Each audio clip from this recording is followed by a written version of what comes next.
Her name is Fang Od. She lives in Bukalen, north of the Philippines. And she is the oldest traditional Filipino tattoo artist in the world.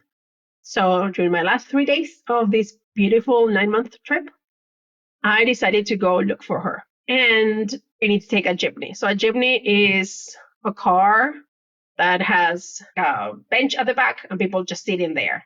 One of the things that people do as well is they put all their rice and chickens and all those things and suitcases on top of it. And some people travel on the top of it. So I travel on the top of this jeepney. And these are in the mountains. There's a lot of rice paddies all around. There's nothing to save you and there's a lot of cliffs. So you're on this jeepney on the top. So if it turns too quickly, you might fall off.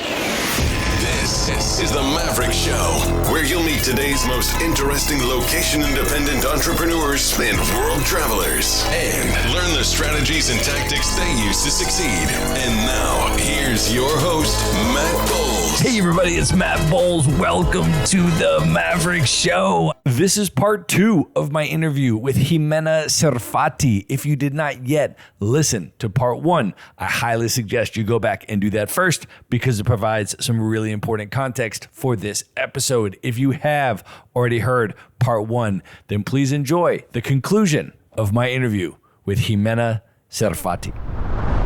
It is the longest train ride in the world, and we got off at a number of different spots. So we had more stops than you did. So we broke it up and stayed overnight and saw a number of different places on the way as we were going through Siberia, which I think helps. But even if you do that, there are still legs of the train between stations that are like 36 hours long where there are no stops. And so it's just like you have to be prepared for a really epic long distance train journey. It was really special. I mean, it really was such a unique experience. But once you got to Ulaanbaatar, what did you see and experience in Mongolia? Because what a gorgeous country.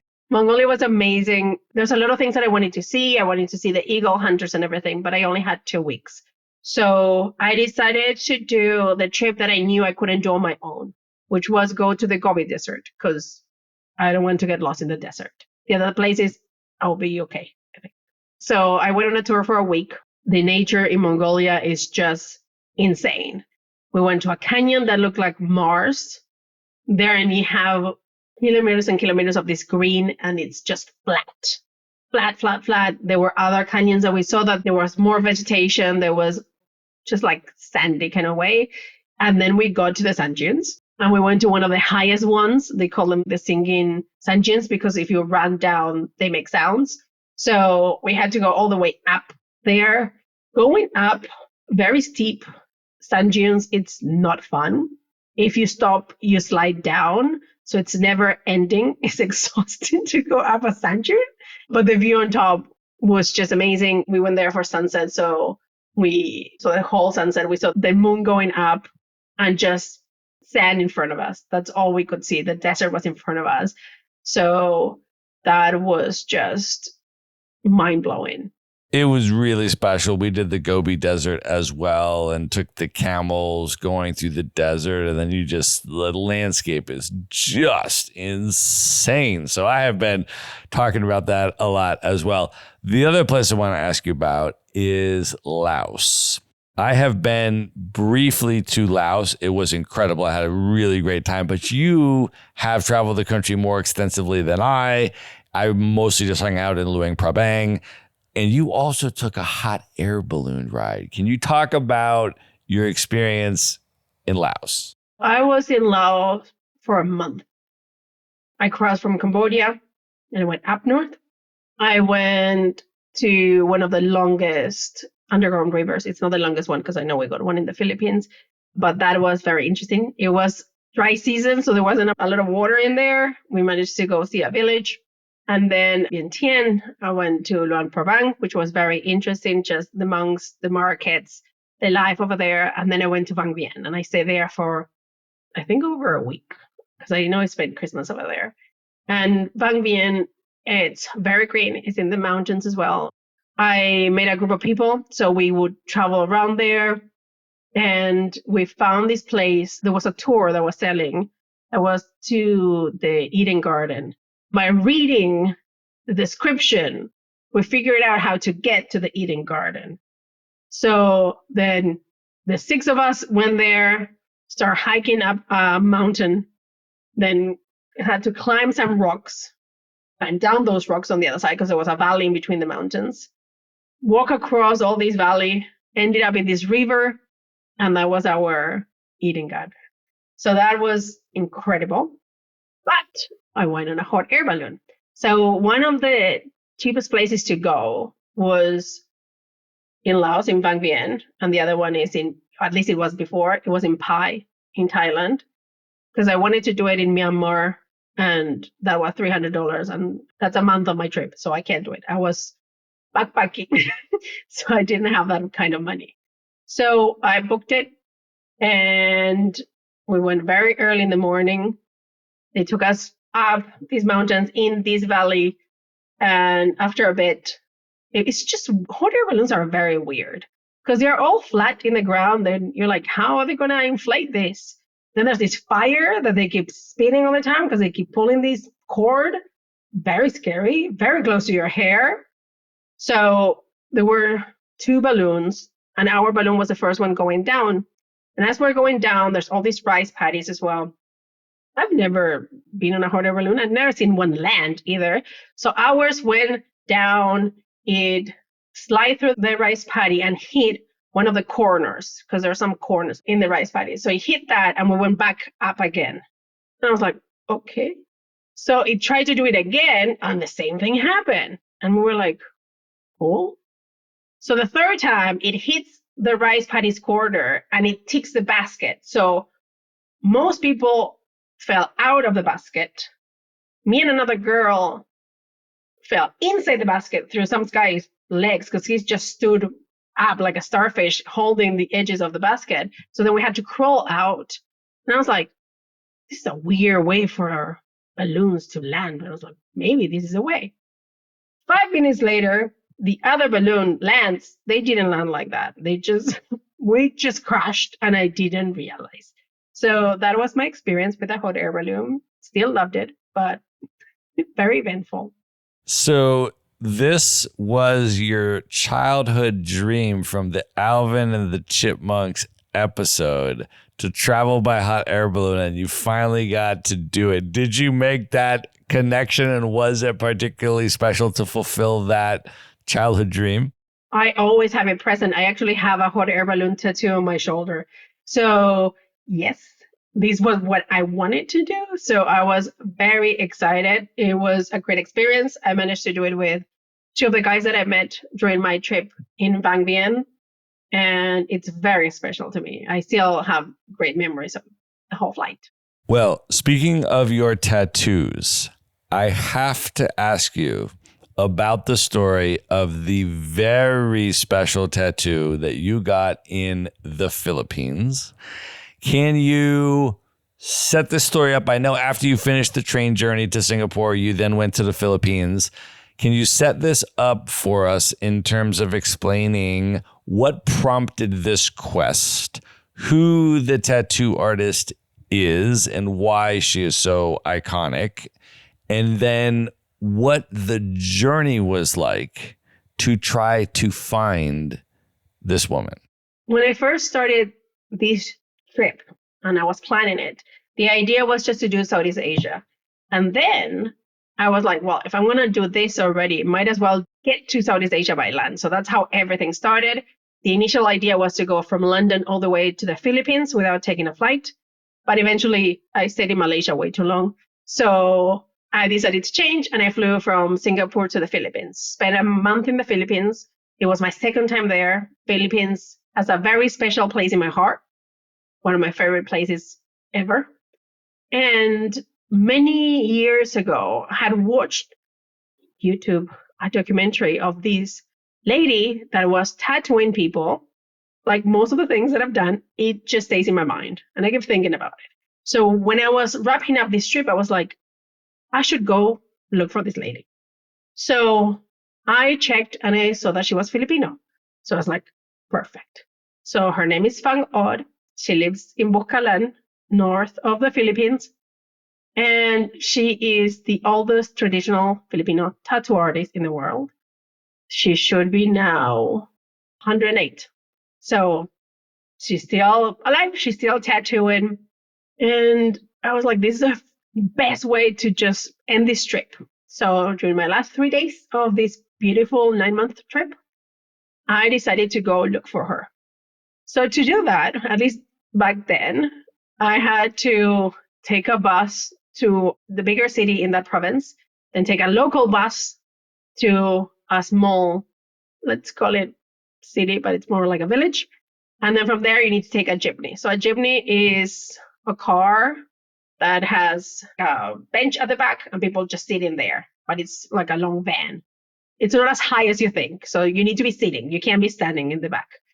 One of the things that people do as well is they put all their rice and chickens and all those things and suitcases on top of it. And some people travel on the top of it.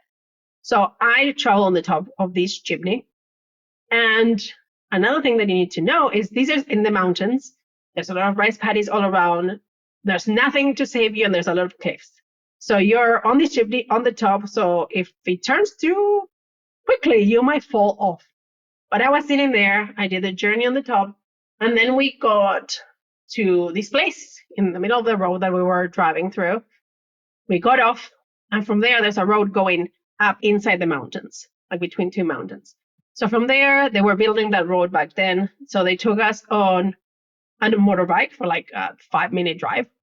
They drove us at the end of that, and then they were like, okay, from here, you need to hike. It was a half an hour hike. So you go down into the valley, you cross, and then you go up the mountain to their village. And then the thing as well is you need to hope that she's tattooing and she's feeling okay because she was 98. So got there. It took me a day and a half, but I made it to her village. And then we had to wait until the next day because it was already afternoon. She doesn't tattoo in the afternoon, only in the mornings. So I was like, okay, let's cross our fingers. Spend the night in the village, in the homestay. It was just me. There was a couple that traveled that I met in the last city, let's call it, when we were taking the jeepney, because I saw them and I was like, you are going to the same place I'm going. And I met a lot of Filipinos that actually go, at least they used to go there to get their first tattoo. And it was their first tattoo. So next morning starts, and they sent me to get tattoo first. Because they were like, you got more tattoos, you do it first. And I was like, okay. So she sits on the floor.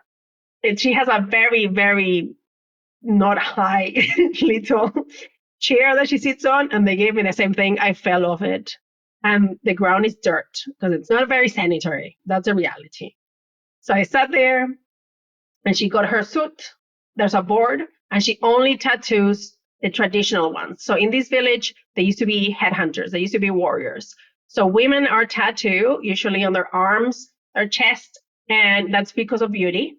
And men used to get tattoos when they were warriors. So whenever you've done something, you get a tattoo that represents something else. So you have a board with all the designs that they can do for you, and then you can pick from them. And most of the people pick the crab. The crab represents the traveler. And I picked the eagle. It's an eagle, what I got on my arm. That represents freedom. So I picked that one. She gets this little stick and she just pressed it against it to do the design. There's no pen, there's nothing. She just got the suit, just did it like that. And she has a bamboo stick and they put a thorn through it. And then she just hit it like a hammer, like that. So what you need to remember is that thorns are not sharp or but they are sharp, but they're not that straight. So they tend to have a curve. So it gets stuck on your skin. So every once in a while she had to pull it. She also decided on the size of my tattoo. So everyone's like, didn't you want to have it smaller? And I was like, she can pick. I don't care. I let her do her magic. So she tattooed me. It took like 45 minutes. It bled a lot, but it was fine. It's an incredible story. It's just incredible that I managed to meet her. She only speaks the language of her village. And At least it used to be like that. She used to pick how much she wants to charge you. So that was also a fun thing. And then at the end, she puts her signature that is the 3 dots. Right now, only once in a while, she does tattoo people, and she only does the 3 dots. She never had kids. And she trained her sister's kids, great grandkids or grandkids, to tattoo, and that's what they're doing. She's very strong because there were people getting tattooed by the younger girls that their lines are more precise and whatever you want. But when they had to get tattooed by her, like her signature, they were just screaming and twisting because they were like, she's hitting me very hard. And that's why her tattoos last long. But it was amazing. Wow. Well, after this trip, you eventually ended up moving to Australia for a couple of years. Can you talk about that decision, what brought you there, and then what it was like living in Australia? What were some of the highlights for you from Australia?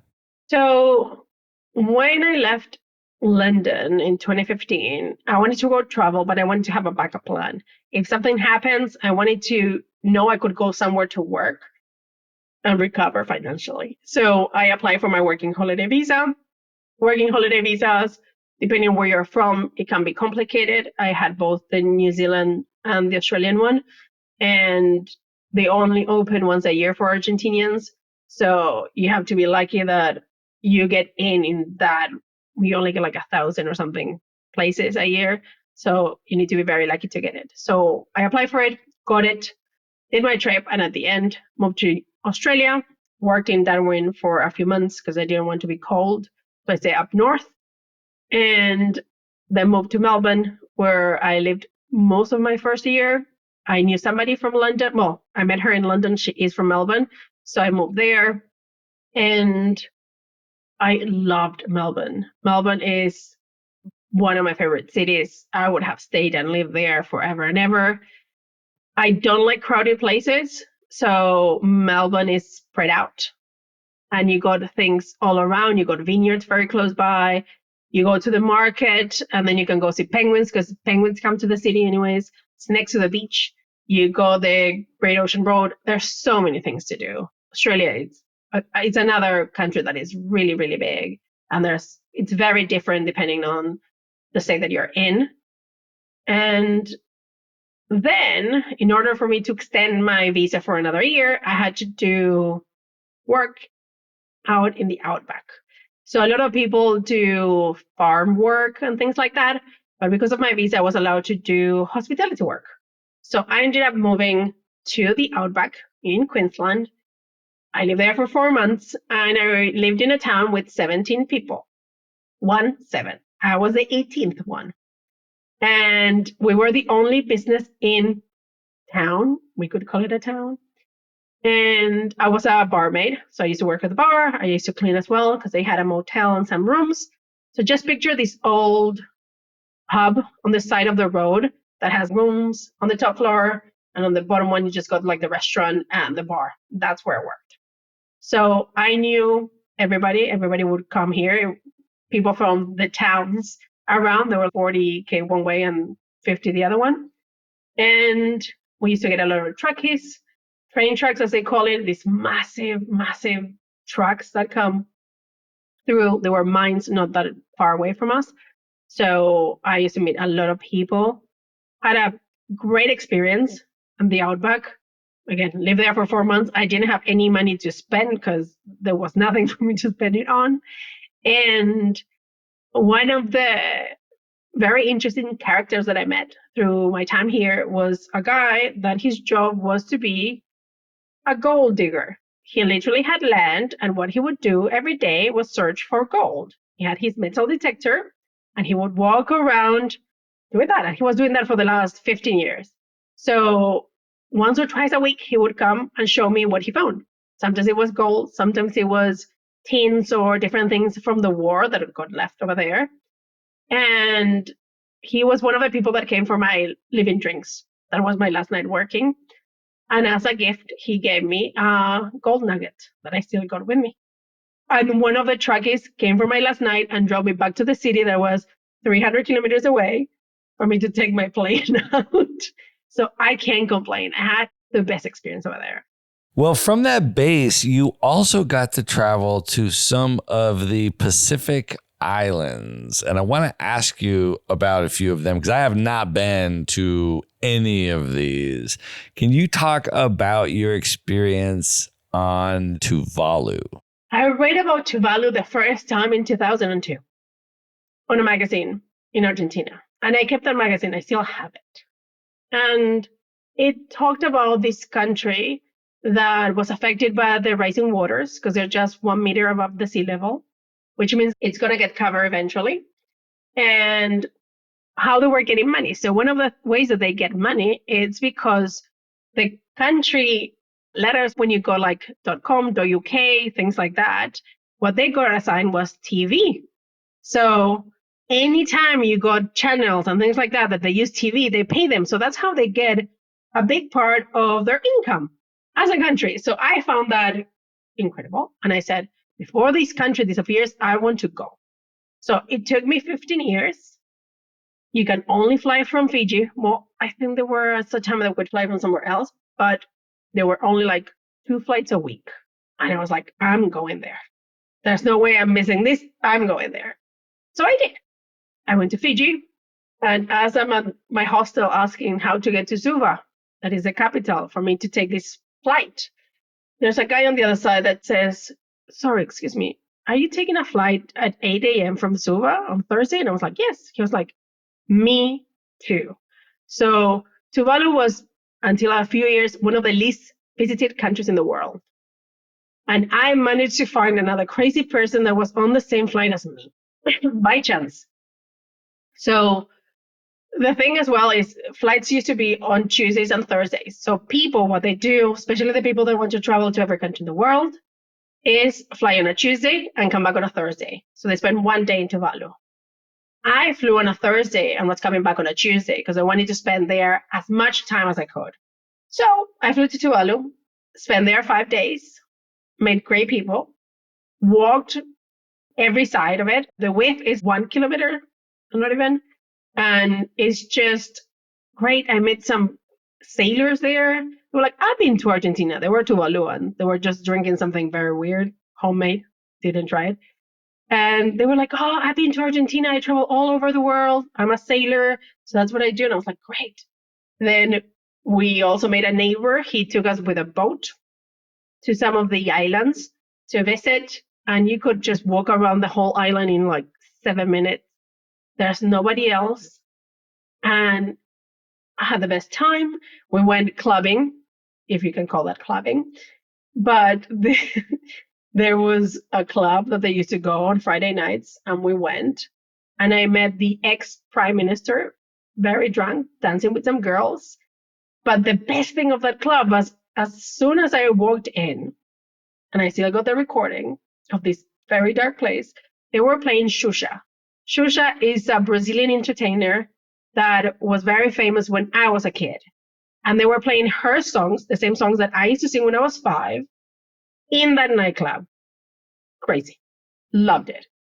And then we met another neighbor that had a little scooter, and he has 5 kids. So he has this makeup trailer where he sits the kids. And we wanted to go visit the end of the island, like the north bit of it. That's where they got all the trash and everything is in there. Because one of the problems in the islands is that they can't recycle. There's no space, and rubbish is a big problem. So he took us on the back of his scooter in this little trailer for kids to the end of the island as well. And by the end of the trip, something that they do, especially when they're saying goodbye to somebody, they give them some shell necklaces. So I got a bunch of necklaces I still got hanging here. And this is just for good luck when you travel. And it's just amazing. Also, the runway gets converted into a playground because as soon as the plane is gone, that's it. Nobody uses it for days. So people play volleyball or they play football, or if it's too hot, people go sleep there. And I went there during the day and just sat on the luggage trolley that they had there. And I have the sign of the old airport just behind me. So it's something that I treasure very, very much. Well, I also want to ask you about another island that you went to, which is Vanuatu. I've seen pictures of you volcano boarding on Vanuatu. Can you talk a little bit about what that place is like and what your experiences were there? Vanuatu is incredible. There's a lot of different islands, and each island is different. You got Tana. Tana's where you got that volcano that you've seen, the Yasur mountain. It was also the place where they say bungee jumping started, because in one of the islands in Pentecost, the native people, what they do when boys reach adulthood is they jump from this makeshift tower that they built, and they have vines on their legs and they jump. So that's the first time I heard about Vanuatu. It wasn't the season when this happens, but I was like, let me just explore. I went to the capital, Port Vila. You have a few things to do there, but something that is very famous is there's an island just across that you can go visit for the day, and they have an underwater mailbox. So you can get a postcard that is waterproof. You can write it, and you need to swim. There's a booth there, but there's a mailbox next to it. So you swim down and you post it, and they get delivered because my parents have it. So that works. Somebody goes and picks them up. So that's always a fun thing to do. But then the volcano, something that is so much fun about Tana is that people tend to stay in tree houses.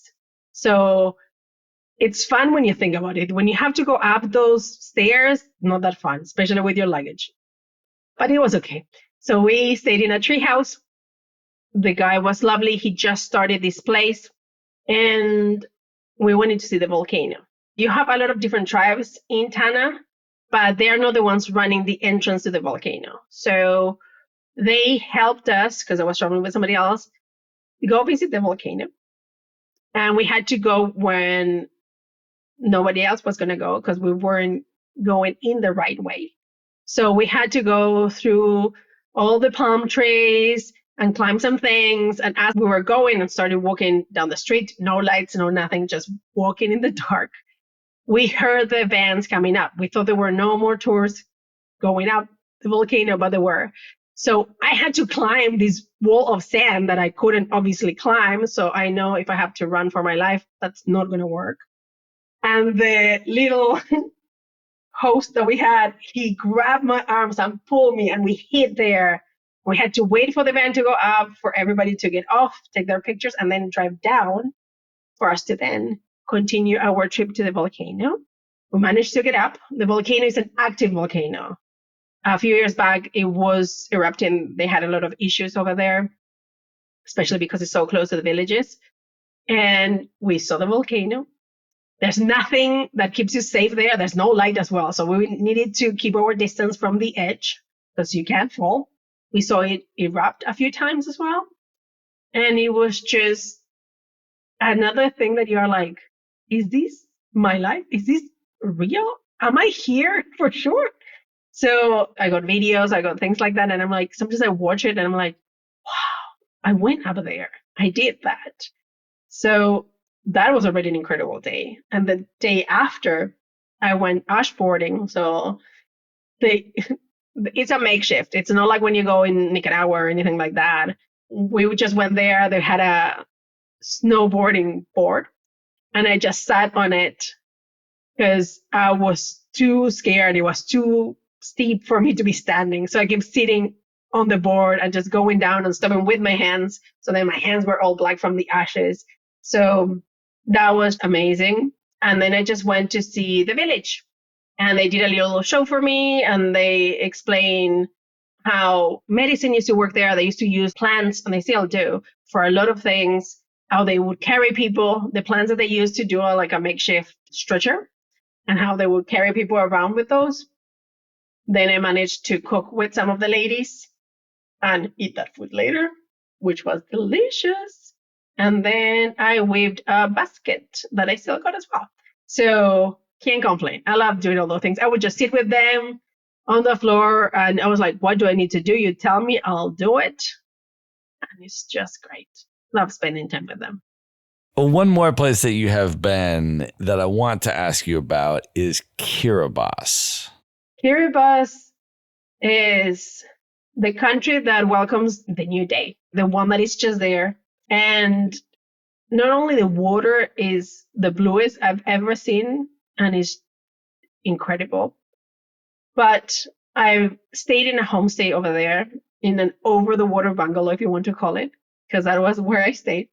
And I stayed with a family. So the mom would cook for me every day, all my meals, and I would just spend the whole day during my whole week with her.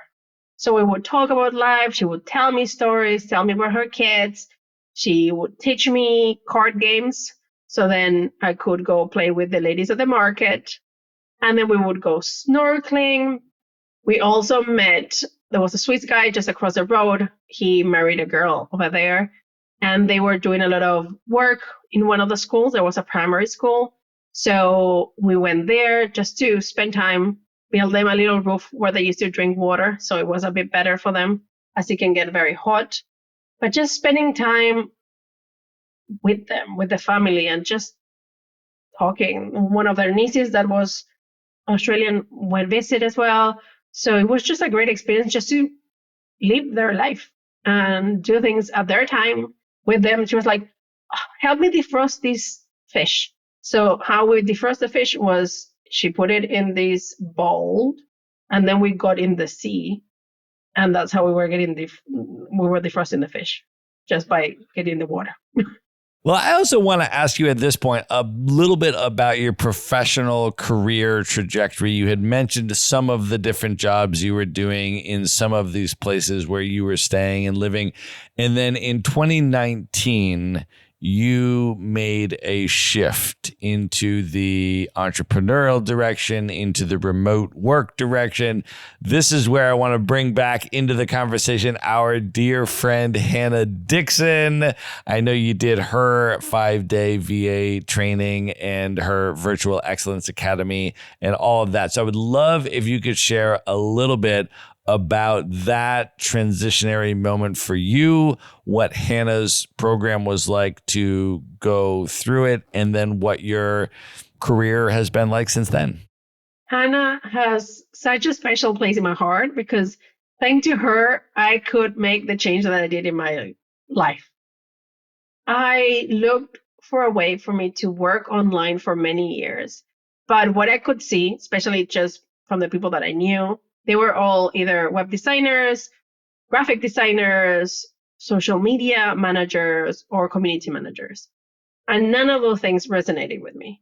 So I didn't know how to transition. And I searched and searched for a way to find somebody that could help me see the way and start this path. And most of the times I would find people in the US, especially like army wives and army moms, and they would talk about it, that they needed a side hustle, and it wasn't me. I'm not married. I don't have kids, so it didn't resonate.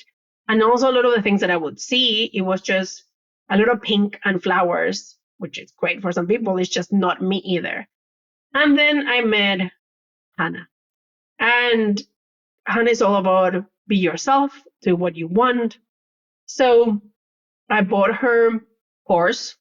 And then I did her 5-day challenge. And during that 5-day challenge, one of the things that you needed to do was to reach out to people that you would like to work with and tell them what you were offering. And then ask them if they were interested in it or if they got anybody that could use your services.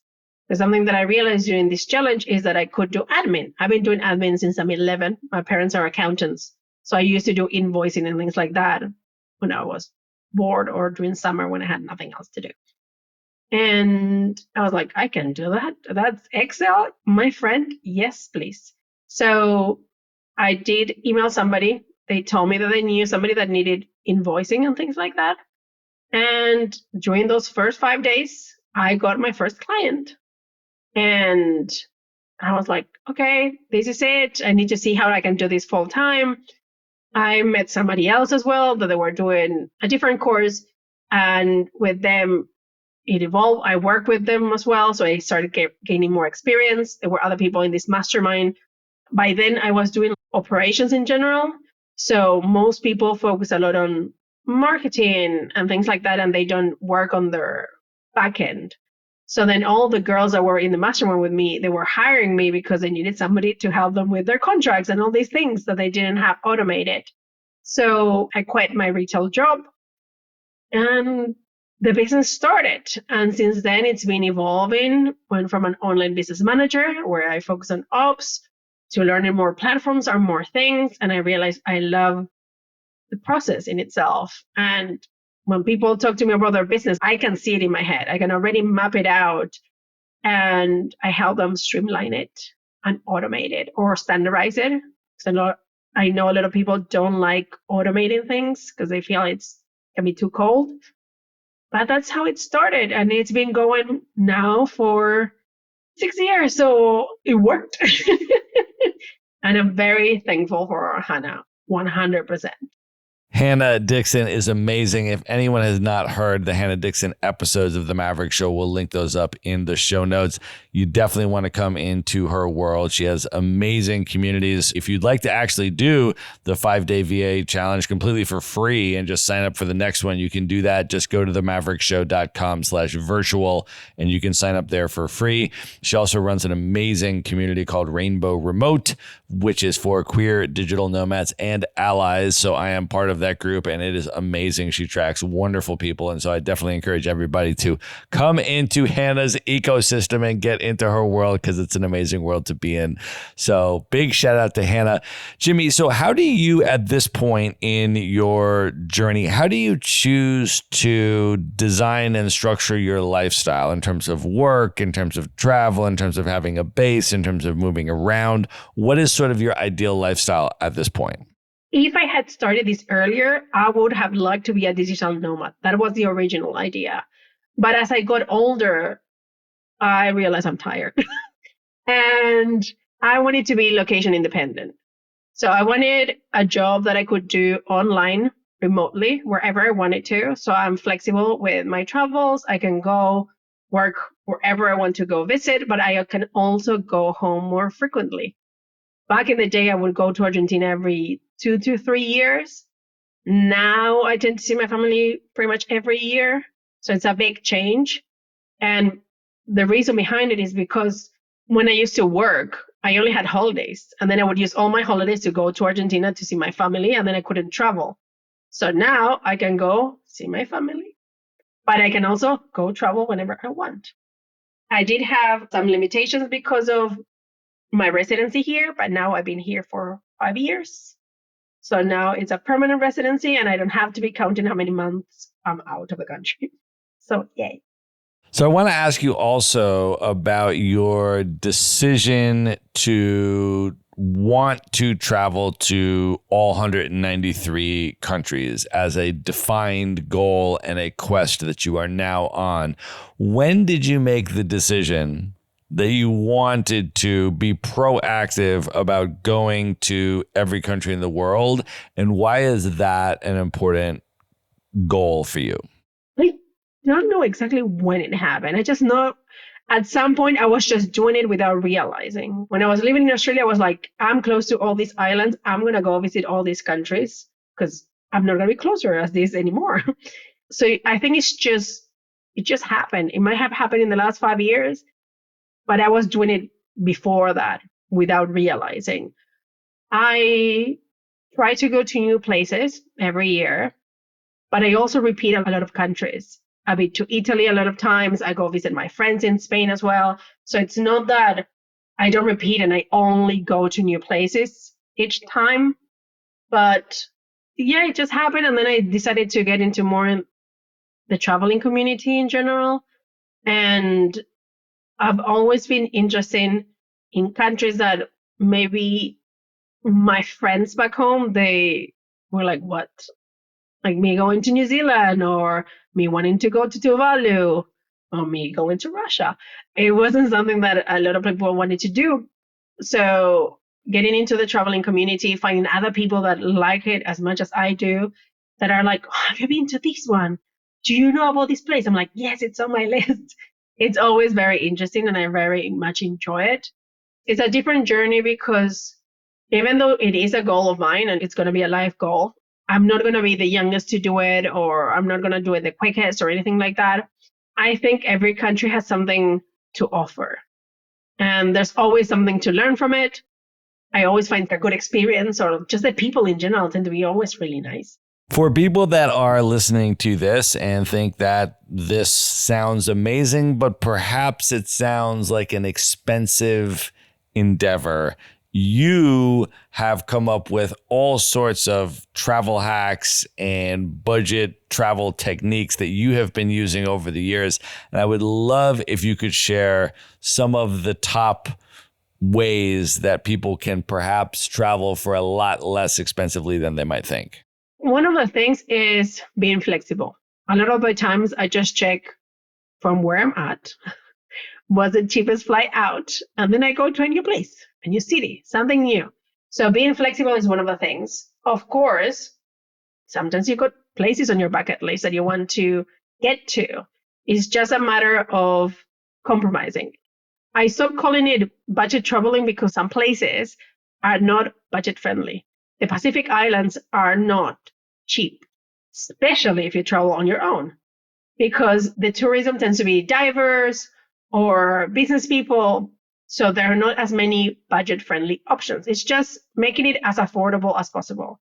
I do plan a lot and research a lot, and I look for that cheap way to do it. So I would say one is being flexible. The other one is research. And if there's something that you want to do, if it is swimming with something or snorkeling in a special place or diving, make sure that you put that money aside 100%. When I wanted to do it with on my hot air balloon, I put that money aside to do it. But at the same time, I was spending, I don't know, $1 per meal. So it's just about priorities. You can always do things cheaper and you can always do them more expensive because there are always ways to do it. It happened a lot when I met people in the Pacific Islands that they were spending a lot of money just because they were trying to visit more countries in a shorter time than me. I was spending maybe a week in Kiribati or a week in Marshall Islands. There's not that much to do. I just would hang out with people. That's what I would do. But for them, they would stay 2 days. And of course, those flights are more expensive. So it's just research, and you'll find a way and ask people. There's a lot of Facebook groups. There's a lot of traveling communities. And there's always somebody that is probably like you. And some places might take longer. As I said, it took me 15 years to get to Tuvalu, but I got there. It took me years to get to Russia, but I got there. Just because it takes me long, especially coming from Argentina, when I used to work there, I used to put a little money aside to go out with my friends, and then my whole salary would give me $100 a month. It took me ages to save, but I did it, and then I had to make the decision of leaving the country in order to get money to do the thing that I love, that was traveling. But it takes longer, but that's okay. You will get there. There's more places on my list. I just need more money to do it. I'll get there one day. It's okay. When you think back about all the travels that you've done over the last 20 years, what impact do you think all of that travel has had on you as a person? I think it made me more understanding, just getting to know people, more resourceful. Again, I worked minimum wage jobs. I didn't have that much money. I just made it work for me. So just being resourceful, just being more open. And you realize that people are not that different. And even if you don't speak the same language or any language in common, you can still get along, have a conversation somehow, and have a good time with new people. And I'm an introvert. Usually I'm in my house. I don't see many people. I'm not very sociable. But when I travel, I love talking to people and meeting, and for them to tell me their life story or whatever is happening. So it just gives me that thing that usually I don't get at home. Amazing. Well, Jimmy, I think that is an excellent place to end the main portion of this interview. And at this point, are you ready to move in to the lightning round? Let's do it. Let's do it. The lightning round. All right. What is one book that you would recommend that people should read? I would definitely recommend Chronicle of a Death Foretold from Gabriel Garcia Marquez. I read it during school. It's a short book. It's not long at all, but it's brilliant. So 100% recommend. All right. Who is one person currently alive today that you've never met that you'd most love to have dinner with, just you and that person for an evening of dinner and conversation? I would love to meet Raven Simone from It's All That Raven. She's pretty much the same age as me. I've seen a lot of her growing up. She was somebody that didn't look like most of the girls during the 2000s. So feeling that there was somebody that represented as well, and she's hilarious as well because I watch her podcast. I think we could be friends. That's what I'm thinking. All right. Knowing everything that you know now, if you could go back in time and give one piece of advice to your 18-year-old self, what would you say to 18-year-old Jimmy? It would be, it's okay to be different, so keep doing it. It's fine. There are other options to do and fulfill your dreams, even if people tell you you're a bit crazy. All right, of all the places you've now been, 92 countries, what are 3 of your favorite destinations you would most recommend other people should definitely check out? Number 1, always the Philippines. There's over 7,000 islands. There's always one that is empty. Let's go to that one, please. Then it would be Vanuatu because it's so diverse. Each island is different. People are lovely. And the last one would be Bosnia. I went to Bosnia, loved Bosnia, fell in love with it. 100% recommend as well. What was so special about Bosnia that impacted you so profoundly? What was your experience like there? The history, the mix that you got in there, just learning more about everything that went on, the food, of course, like always, people make the place.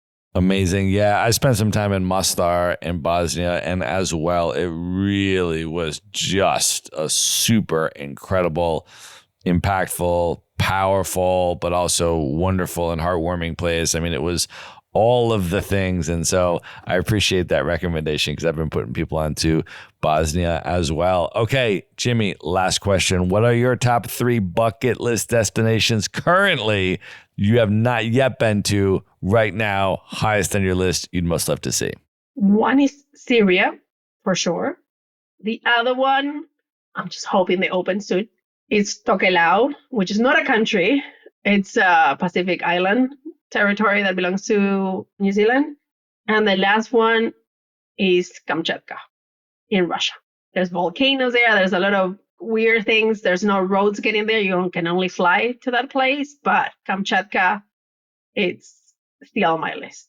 All right, Jimmy, with that, I now want you to let people know how they can connect with you, find you, follow you. How do you want people to come into your world? You can connect with me on Instagram. My handle is in constant misfavor. Misfavor is a Swedish word. It means the nervousness that you get before a trip. That's why I picked that name. And that's where you can find me. I tend to post stories more than anything. So I hope to see you guys there. All right. We are going to link all of that up in the show notes, everything we've discussed in this episode, as well as how you can find and follow and connect with Jimmy. All of that is going to be at themaverickshow.com. Just go there and go to the show notes for this episode. Jimmy, this was amazing. Thank you so much for coming on the show. Thank you so much to you, Matt. Thank you for having me here. It's been great. All right. Good night, everybody.